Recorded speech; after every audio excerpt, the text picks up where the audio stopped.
Today, we want to look at the newest generation of vehicle dynamics control systems from Bosch Engineering. And we have an expert with us. Hello, Heinz-Harald Frentzen. Hello, Lars. Heinz-Harald Frentzen is not only a former Formula One driver, but one of a handful of drivers who has ever tested a torque vectoring system and traction control in a Formula One car. I did have that honor. In the 2000 season, traction control was allowed in Formula One, and in 1997, we had a regulation gap where we could use a kind of torque vectoring. That means I could brake each wheel individually at the rear axle, although manually and not electronically.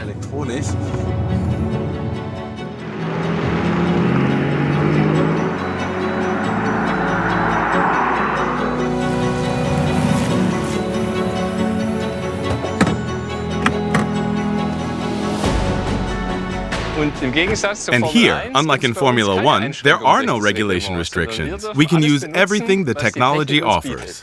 Have a look here. You have it good. Hello, Andreas.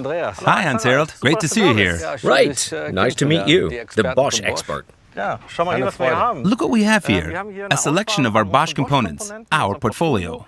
A selection of chassis actuators that we can use to actively influence the vehicle's dynamics. And the key to really good vehicle dynamics, if you look at the complete process chain, runs from the components to the system. An important thing is always our sensors. That's where the input is for our controller. For example, here you see a steering angle sensor, where we measure the driver's steering inputs. Super. There are always two areas of vehicle dynamics that are very important, lateral and longitudinal dynamics. Here in the lateral dynamics, of course, we have our electric power steering, where the driver introduces lateral movement into the vehicle.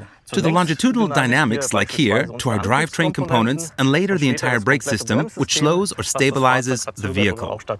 Super, yes. It doesn't look like much, but there's a lot of technology behind it, right? The entire process chain always counts, especially for performance. If one link in the chain is broken, the performance can no longer be reproduced. And I see you also make electric motors.